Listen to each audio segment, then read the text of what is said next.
آیت جو آج کی ہے وہ بہت اہم ہے علمی اعتبار سے. وَلَا تَقْفُ مَا لَيْسَ لَكَ بِهِ عِلْمٌ، مت پیچھے لگو ایسی چیزوں کے جس کے لیے تمہارے پاس کوئی علم نہیں. توہمات، خامخواہ کا توہم ہے، وہم ہے، توہمات چلے آ رہے ہیں سینہ بسینہ، نسل بعد نسل، بعض چیزیں پھیلتی چلی جا رہی ہیں حالانکہ ان کے لیے نہ کوئی عقلی دلیل ہے نہ کوئی منطقی دلیل ہے. علم دو طرح کا ہے، جیسے کہ علامہ ابن خلدون نے بہت ہی خوبصورتی سے سمو دیا تھوڑے سے الفاظ میں. العلم علمان، علم الابدان و علم الادیان. علم دو طرح کا ہے، یا تو ابدان کا، فزیکل باڈیز کا علم ہے جسے ہم فزکس کہتے ہیں، طبیعیات کا علم ہے. یہ ساری چیزیں اسی کی شاخ ہے، کیمسٹری بھی اسی کی شاخ ہے، باقی یہ ساری شاخیں در شاخیں ہوتی چلی گئی ہیں. ابتدا میں ایک لفظ طبیعیات اس کے لیے تھا. اور علم الادیان، دین کا علم، یہ علم جو ہے یہ آسمان سے آتا ہے وحی کی شکل میں انبیاء کے پاس. اور پہلا علم جو ہے وہ انسان نے دنیا میں خود سیکھا ہے، قدم بقدم قدم بقدم قدم بقدم چل کر. سائنس کیا ہے؟ کبھی ہمارے بڑے آباء و اجداد جو رہتے تھے کہیں غاروں میں، نہ بھی کوئی سائنس تھی نہ کوئی انرجی کا سوال تھا.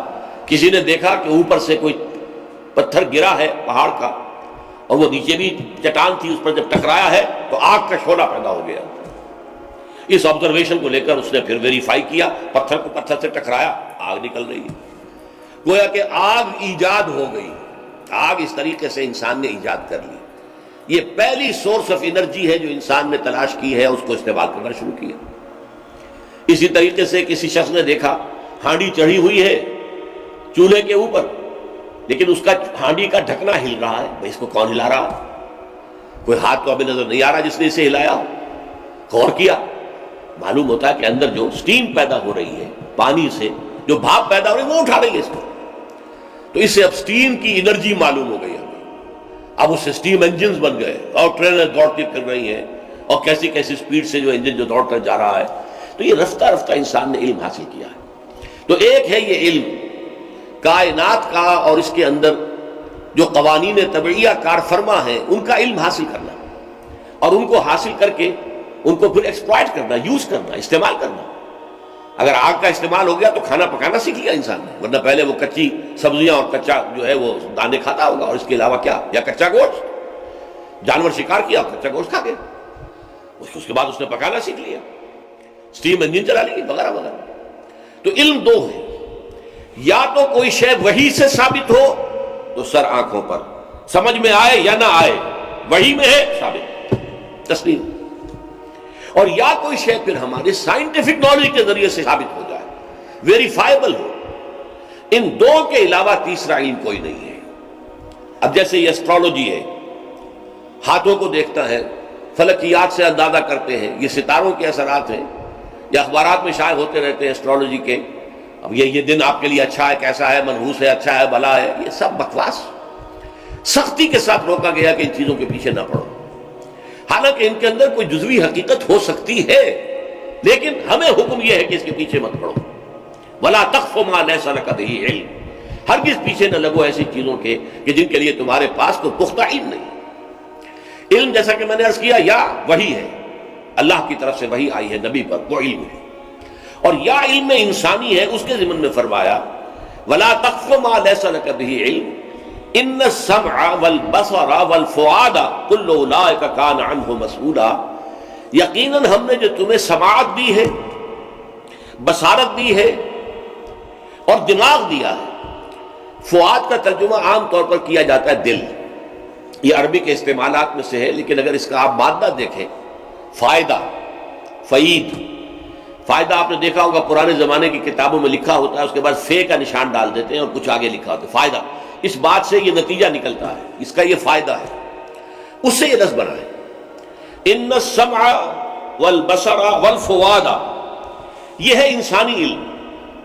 کان نے سنا، آنکھ نے دیکھا، دماغ نے اس میں جو کمپیوٹر رکھا ہوا ہے، جو بھی سینس ڈیٹا اس کے اندر فیڈ ہوا ہے، اس کا نتیجہ نکالا، پروسیس کیا، اور میموری میں اگر کوئی چیز پہلے سے موجود ہے اس سے ٹیلی کیا، اور پھر اس کے نتیجے میں ایک نیا علم جو ہے انسان کو حاصل ہو گیا، اور وہ بھی اس نے اپنی میموری کے اندر فیڈ کر دیا. اللہ اللہ کر سکتا. اگلا قدم ہوگا، اس کے بعد اگلا قدم ہوگا، اگلا قدم ہوگا۔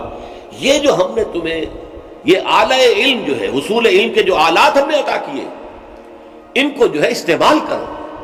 در حقیقت یہی ہے وہ جذبہ جو قرآن میں پیدا کیا کہ توہمات کو چھوڑ کر علم کی پیروی کرو۔ علم یا وحی کا علم اور یا پھر علم سائنس کا علم۔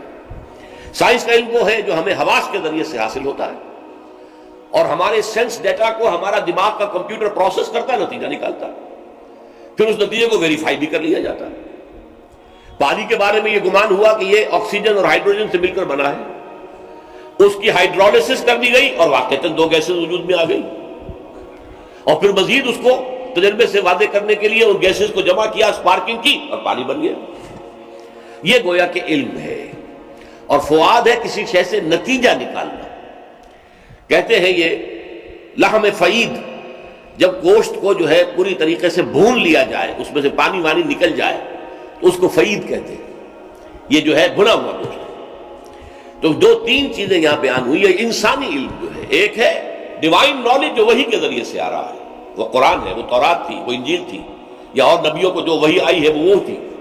یہاں دوسرے علم کا ذکر ہو رہا ہے، وَلَا تَقْفُ مَا لَيْسَ لَكَ بِهِ عِلْمٌ۔ جیسے کبھی پہلے یہ خیال تھا کہ یہ ہماری زمین جو ہے یہ ایک گائے یا بیل کے سینگ کے اوپر ہے، کھڑی ہوئی ہے، وہ اس بیل کا جو ایک سینگ تھک جاتا ہے تو وہ دوسرے سینگ کے اوپر لیتی ہے اس زمین کو، تو وہ زلزلہ آتا ہے۔ زلزلہ کیسے آتا ہے؟ جبکہ وہ گائے جو یا بیل جو ہے وہ اپنا سینگ بدلتی ہے تو زلزلہ آتا ہے۔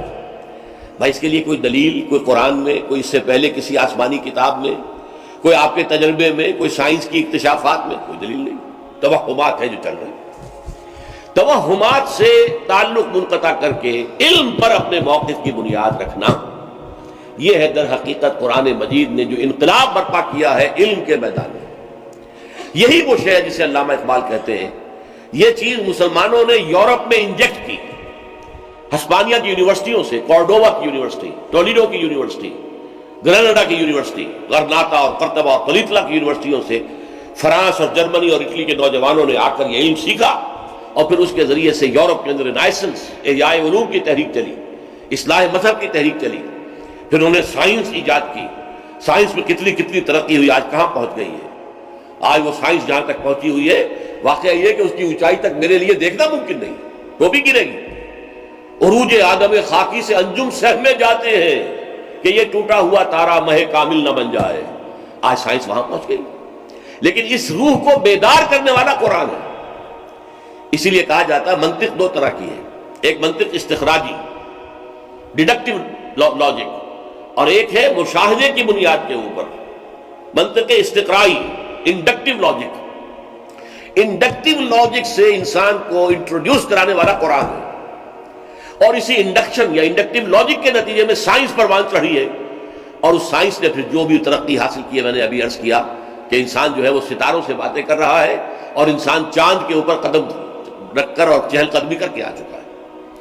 یہ ہے در حقیقت علامہ اقبال نے لکھا ہے اپنے خطبات کے دیباچے کے اندر کہ جو ویسٹرن کلچر ہے اس کا جو انر کور ہے وہ قرآنک ہے۔ قرآن نے ہی در حقیقت انسان کو ادھر متوجہ کیا، زمین کو دیکھو، آسمان کو دیکھو، اس کو دیکھو، یہ اللہ کی آیات ہے، ان کا مشاہدہ کرو، ان سے نتائج اخذ کرو، اور جو نتائج مل جائے انہیں پھر ویریفائی کرو، پھر ویریفائی کر کے بات ثابت ہو جائے پھر انہیں ایکسپلائٹ کرو، انہیں یوز کرو، مشینیں بناؤ جس سے کہ ان انرجیز کو تم استعمال کر سکو۔